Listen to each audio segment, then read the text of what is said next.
ಮೊದಲನೇ ಲಾಂಚ್ ಎಪಿಸೋಡಲ್ಲಿ ಬೇಕಾದ್ರೆ ತೆಗೆದು ನೋಡಿ. ಇವಾಗ ಅಂತ ಈ ಮಟ್ಟಿಗೆ ನಾನು ಹೇಳಿಕೆ ಕೊಡ್ತಿಲ್ಲ, ಆವಾಗಲೇ ನಾನು ಹೇಳಿಕೆ ಕೊಟ್ಟಿದ್ದೀನಿ.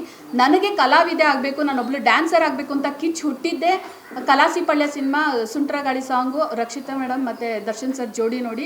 ನಾನು ಇವತ್ತಿಗೂ ಕಲಾವಿದೆ ಆಗೋಕ್ಕೆ ಒಂದು ಹುಮ್ಮಸ್ಸು, ಒಂದು ಸ್ಟ್ರೆಂತು ಅವತ್ತು ನನಗೆ ಹುಟ್ಟಿದ್ದು ಅವರಿಂದನೇ. ಇವತ್ತು ನಾನು ಕಲಾವಿದೆ ಆಗಿರೋದು ನಾನು ಅವರಿಂದನೇ. ಅಂಥದ್ರಲ್ಲಿ ಅಂಥ ಕಲಾವಿದರು, ನೀವು ಶಿವಣ್ಣನ ಸಿನಿಮಾಗಳು ಎಲ್ಲ 10 ಸತಿ ನಾನು ಟಾಕೀಸಲ್ಲಿ ನೋಡ್ತಿದ್ದಂಥವಳು. ಅಂಥವಳು ಅಯ್ಯೋ ನೀನು ಇವ್ರ ಬಗ್ಗೆ ಮಾತಾಡು ಅಂತ ಪ್ರೊವೋಕ್ ಮಾಡೋಕ್ಕಾಗತ್ತೆ ಸರ್. ಚಿಕ್ಕ ಮಕ್ಳಿಗೂ ಗೊತ್ತಾಗುತ್ತೆ ಸರ್ ಅದು ಎಷ್ಟು ಸುಳ್ಳು ಹೇಳ್ತಾನೆ ಅವನು ಅಂತ.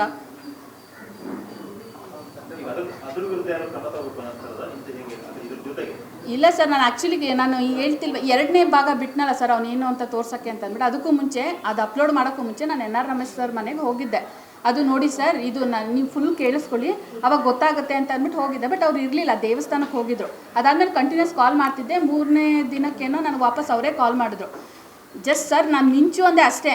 ನಿಮ್ಮ ರಾಜಕೀಯ ನೀವು ಬಗೆಹರಿಸ್ಕೊಳ್ಳಿ ಏನೇನಿದೆ, ಬಟ್ ನಾನು ಅವನೇನು ಮಾತಾಡಿದ್ದೀನಿ ಅದು ಕಂಪ್ಲೇಂಟ್ ಕೊಟ್ಟಿದ್ದೀನಿ ಅಂತ ಅಂದ್ಬಿಟ್ಟು ಕಟ್ ಮಾಡಿಬಿಟ್ರು. ನಾನು ಏನು ಕ್ಲಾರಿಫಿಕೇಷನ್ ಕೊಡಬೇಕು ಅಂತಿದ್ದೆ ಅದು ತಗೊಂಡಿಲ್ಲ. ಮತ್ತೆ ಹೋಗಿ ಅವ್ರ ಕಾಲಿಡ್ದು ಅದು ಕಣ್ಣೀರಿಟ್ಟು ಮೊಸಳೆ ಕಣ್ಣೀರಿಟ್ಕೊಂಡು ಅದೇನು ಡ್ರಾಮಾ ಮಾಡಿ ಬಕೆಟ್ ಹಿಡ್ದು ಅದೇನು ನಂಬಿಸಿದಾನೋ ದೇವ್ರಾಣೆ ನನಗೆ ಗೊತ್ತಿಲ್ಲ.